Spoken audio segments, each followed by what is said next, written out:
So y'all know I've been using TEAMI for the past couple weeks, and at this point I can honestly tell y'all TEAMI is officially a part of my morning routine. So whether you're getting ready for a wedding like me or hot girl summer like me, because both of them, go ahead and check out the link in my description box, Nisi15 or Nisi20 for your discount. Hey y'all, it's Nisi Dixon. Welcome back to my YouTube channel. If you are new here, welcome. If you are returning, y'all, welcome back. Tonight we're about to review Ready to Love. I believe this is the 4th episode called Sipping Wine, Spilling Tea, and the ladies have finally addressed Creep Squad Troy. Without further ado, let's go ahead and get into the episode. So the episode starts out, we find out that one man is going home. I wish it was two, just so we could get some of the red flaggers out of the way. But the main one we all had on our mind is Troy. So the power is in the ladies' hands tonight. They want to start out by going to some of the men's homes. So the first home that we get to see is Joel and his little baby, Vernicia. And Joel's home was super nice, y'all. Keep in mind, he's a single father. So they had a conversation about that. In Joel's confessional, they're asking, how do you feel about Vernicia? And he's saying, don't let me go, don't let me go. So it's pretty clear that Joel and Vernicia, for now, are each other's tops. Joel cooks brunch for Venetia, and he starts talking about his wife who passed away. He basically said that he recently went through changes with the passing of his wife, Courtney. And what I got from that, number one, he said that although he went through that grieving period and it changed him as a man, it never changed him wanting to find love, which was great. But he used the word recently. So I want to know, how long ago was it? And I want to know from y'all, how long after a spouse's passing do you think is normal for one to go out there and start dating? So while it's good that he's not like letting that, the clouds hang over his head, being in depression, not wanting to be with nobody, it's like, how long ago was it? I just want to know. So Vernicia and Joel, they are bonding over kids. And as of now, Vernicia says she sees no red flags. So that's a pairing, okay? One thing that I really liked was that Vernicia said, I know we're still very early on in this process. What I called from the beginning, y'all, I called that Vernicia was definitely going to vibe with Joel. However, my concern was that she would get caught up with him too soon. If something ever happened, she would hinder herself from making connections with other people, because it would probably happen towards the end of this whole journey, as they like to call it. So shout out to them. They seem like a good pairing. But Joel, I want to know how long. Vernicia, I need you to not dive in head first. So we get into our first date, y'all. This is a dinner date with Alexis and Troy. And y'all, to me, they're not the same.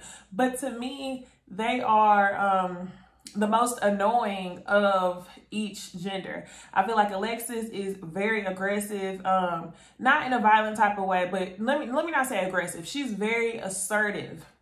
Alexis is very assertive, but the thing is, she's for everybody. And her type of, she likes to gauge if people like her by, first commenting on physicality, then going into like sexual jokingness. Whereas Troy, if he wants to gauge if somebody likes him, like he says, I don't even think it's a gauge thing. I think he just likes to violate people's space. He's kissing them on the cheek, offering them trips on vacation. And I'm like, Troy, you are just like, you need to tread lightly, because you are a assault case waiting to happen. You cannot just walk up on people doing that. So let's get into the dialogue of this dinner. So Alexis enters the room and he's like, oh yeah, Alexis looking sexy as hell. And I was just like, sir, calm down, pipe down. So yes, Alexis calls him out. You're offering to take everybody on trips. You're kissing everybody on the forehead. And she was like, you just kissed me on the forehead today. He said, I didn't kiss you on the forehead today. They clearly played it for us. What is going through your mind, Troy? So first he lies about that. And then he's like, no, I don't want you to say that, because that's just not me. That's just not me. He's being fake receptive to the things that Alexis is saying that is 1,000% true about him. You offer trips for everybody. You kiss everybody on the cheek, even whenever people aren't comfortable. You was messing with Andrea's bra straps in the last episode before she went home. And the minute that somebody calls you out about it, you don't recall.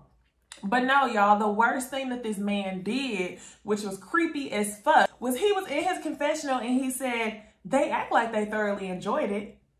What? Y'all, that is literally what every violator acts like. Oh, but she wanted it. Oh, but she dressed like this. They acted like they thoroughly enjoyed it. Maybe because people's immediate reaction is to protect themselves. They probably try to think like, how can I get out of this situation with the least amount of conflict? So let me laugh it off until he stops. Or do I cause a scene and then people look at me and then I'm embarrassed for it? So it's a whole like psychological thing behind it. If y'all want to see us talk about it some more, we talked about it on the ladies night panel. But Troy, you disgust me. So next, date night, we see Amber and Chris. I don't know why everybody started calling him KG. Even I started calling him KG this season. And I remember last season, all I did was call him Chris. So Amber and Chris are on a date and, you know, he's being very flirtatious in a nice way. They're getting along and they bond over their background a little bit. So Amber reveals that at 5 years old, she was actually adopted. And recently she reconnected with her sister who was adopted to a different home and they're 2 years apart. She was 5, her sister was 7. She's the only person who's really done something with her life out of her biological siblings. She also reveals that she's a DA, not just any old attorney, but she's a DA. And she doesn't like to open up to people about that, but she opened up to Chris. Chris can kind of relate to that because his father had 11 children by 9 different women. Gosh, I feel like it's always wild to hear stuff like that, but it's unfortunately very common. So Amber and Chris, they really vibing. That was my notes, vibes. Chris says he's trying to find a twin flame.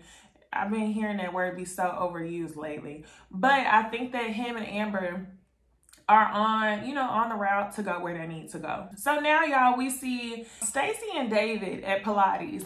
And I never really thought that Stacy and David were quite a match. It's something about David that kind of sends red flags. And this date with Stacy even further validated that for me. So they work out, they have a cute little time. And David asks Stacy, are you open to exploring this relationship a little bit further?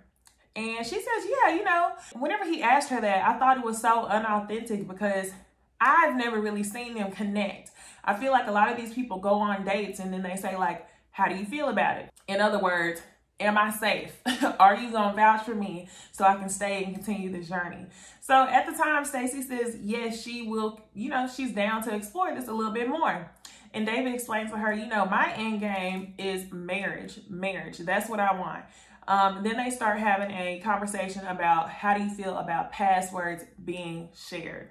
Stacy, on one hand, she believes that, someone should have, or a couple or spouses should have some sort of privacy when it comes to a relationship, not secrecy, privacy, meaning she would never ask somebody for passwords for all their stuff because she believes that their trust should be there. Whereas David believes in transparency, where there is no passwords. I have all your information, all your social media accounts, all your bank accounts, all this, all that.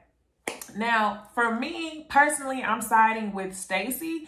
There's no reason for you to withhold that information, but at the same time, I don't want to have an interest to go through your things, Whereas whenever David was talking, it sounded like he very much wanted to go through those things. When he's saying transparency, I don't think he means you can have my password if you want it. I'm not going to go through your phone, but you can have it if I want it. David wants it to be your Instagram is my Instagram.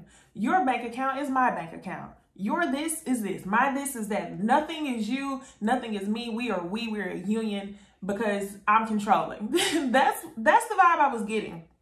For Stacy, it was a red flag. Would have been a red flag for me. And obviously Stacy sees that they are on different pages, the whole privacy versus secrecy thing. I want to touch on this again in a second. We're going to talk about David again when it comes to elimination.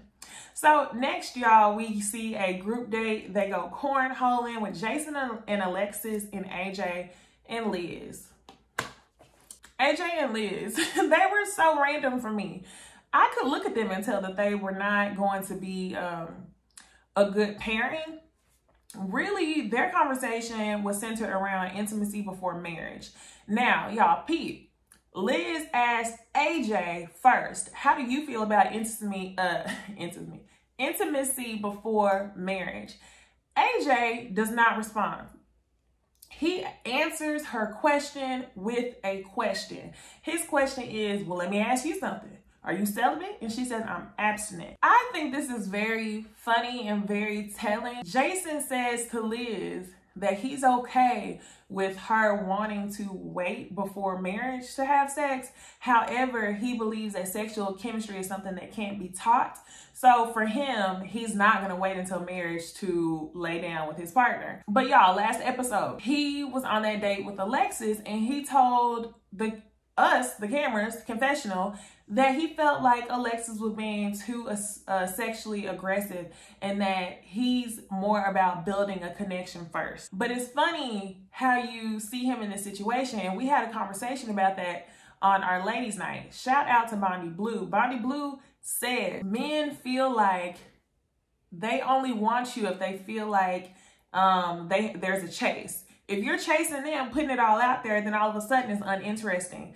And I think that that was very telling because Liz, she definitely was the one that was going to be chased when it came to AJ. He acted like there was a possibility that he would be okay with that.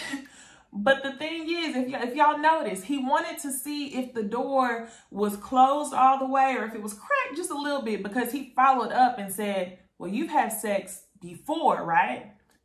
So he wanted to know, like, you've had sex before, like, so it's a possibility that we can have sex and we might not have to wait. So I think that both AJ and Liz, they don't vibe, but both of them feel like they could make the other one change the other one's mind, and it's just gonna cancel each other out. So y'all, Jason and Alexis, while they're on this date, it's pretty clear that Jason cannot get past Alexis being one of his kids' parents, his basketball kid's parent.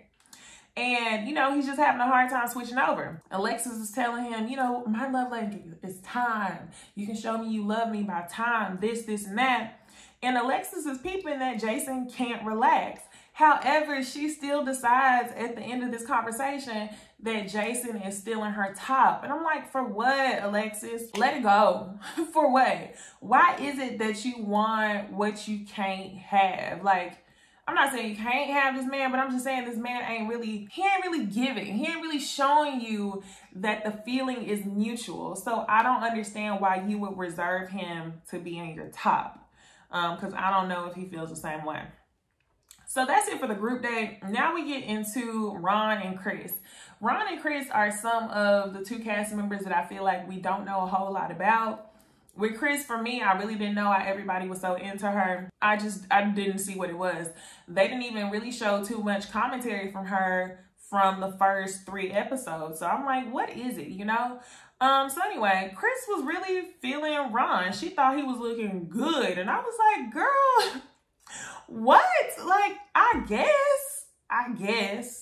If you like it, I love it. But girl, you are reaching. I think some of these people just get so excited about potentially having a connection that they really boost the other person up in their mind. Hence why Andrea had boosted up Troy last episode, knowing he's a whole ass creep. But because that was the only person you had a connection with, you were trying to convince yourself that it was a vibe. And I feel like that's what Chris and Ron started to do.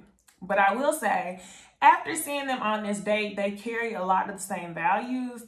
And it wasn't so much Ron pressing on Chris that he wanted a woman that would be a little bit more submissive. It was Chris telling Ron that she wanted a man to take charge. She wanted to be led. She wanted to be protected and all this other stuff. And that was just music to Ron's ears, because if y'all remember in the second episode, Ron was talking to Andrea and he couldn't get along with Andrea because she was not trying to be submissive at all. She didn't want to be a stay-at-home mom. But Chris and Ron seemed like they might be a match. Ron also reveals that when he was 18, he was in jail. And y'all, I saw that from a mile away. When this man said in the special that he had 3 jobs, selling caskets, selling cars, and something else, I was like, oh, he been in jail before. So, y'all, we can go ahead and go to the next day. The next day is David and Liz, and they go over to David's house. And this is where I wanted to talk to y'all more about those red flags. So David reveals that, you know, as he was growing up, he grew up in a very, very strict religious household. His mama answered the phone talking about praise the Lord. She wouldn't say hello. It's praise God, praise the Lord. And he'll be kind of embarrassed by it. But, you know, that's the way he grew up. When he went to college, he strayed away from it, but he never strayed away from God. Came back to it, got married in his early 20s for a couple years. He wasn't ready for marriage. Got married again. He didn't say how old he was the second time he got married, but he did let us know that he was only married for 1 year, and she literally walked out on him. So he's sitting there, and I'm not even, okay, I am laughing. I am laughing at this man. I do feel bad for him, but I'm laughing because I feel like there's a lot of things missing that we don't know. So surface level, we see a man crying because his partner had walked out on him, and he doesn't want to go through that same hurt again. So it's like, damn, I feel you. I feel for you. But on the other side of things, I really feel like David has a smothering personality when it comes to being a husband or a lover, boyfriend, whatever you want to call it. He wants all your information. The only reason why I could see somebody just completely walking out is somebody just not being able to take it anymore. He never said she cheated, because if she cheated, I feel like he would have just said that. He said she just walked out. A lot of Christian men want to be assertive. They want to be controlling. They want to do this. They want to do that. And you have to find the right woman who wants that as well. I.e., I think Liz will be the right woman for him when it comes to that. So, all right, y'all. So now it is deliberation time. The ladies sit down. Tommy asks, who has the beginning of a love story? And the first person to say something is Vernisha. Her eyes, she got hearts in her eyes talking about Joel. And she's talking about the brunch. So Joel is definitely her top pick. Liz is feeling David. No surprise. They hold the same values. They seem to get along really easily, and it's no awkwardness. It's just them being 100% genuine. Although I don't like David for me or for Stacy, I think that David is a really good match for Liz. Amber is obviously feeling Chris, y'all. Chris Anthem, she's feeling Ron. And y'all, I put a side note. Chris' wig actually looks really good when it comes to deliberation. I don't like the whole wet and wavy look that she had been wearing. It looked very not as good as the way that it was looking at the deliberation. I like it straight and curled. She looked really pretty. So I was like, oh, okay, maybe that's it. Who the ladies were not feeling, y'all. Stacy, she speaks out first. She was not feeling David. She is worried that he could be carrying a lot of baggage from his past into new relationships, hence him wanting to have control of everything. Liz is basically unswayed by what Stacy is saying, because she's like, it's nothing wrong with David wanting passwords, because Liz moves like that. Vernisha, she's not feeling AJ and she's not feeling Troy. And then as soon as she brings up Troy, we just hear Troy. Creep Squad, get your ass up out of here, please. So now it is time for elimination, and Stacy goes on a date with Troy. And I swear, y'all, as soon as Troy saw Stacy even come his direction, he should have knew he was going home. I don't think I've even seen them have a conversation, so he should have knew. I put for my notes, Stacy and Troy, you going home. You should have knew as soon as you seen Stacy pull up. And then we see Amber and David, and David is trying to defend himself in the court of Amber. And he's saying that a lot of the things that Stacy said was basically misinterpreted. I don't think what she said was misinterpreted. I just think they have different expectations for a relationship. David should be able to stay, but only if he's going to be with Liz, because I don't see him being equally matched with anyone else. So yeah, they ended up sending Troy home, and Stacy says to him, don't ask anybody about no vacations until the third date. So y'all, all in all, I think this was a really good episode. I'm glad that Troy has gone home. Now we're seeing more connections being built. So it's going to be interesting after this to see what happens. We didn't see anything from Diedrich and Tressa, so I really wish that we would got a one-on-one from them. Maybe next week we'll get a one-on-one whenever the ladies have to go home. But yeah, I think it was a good episode, y'all. Comment below, let me know your thoughts. Are y'all happy that Creep Squad has gone home? If so, like the video up, comment, subscribe, share it with your friends, and I will see y'all in the next video. Bye.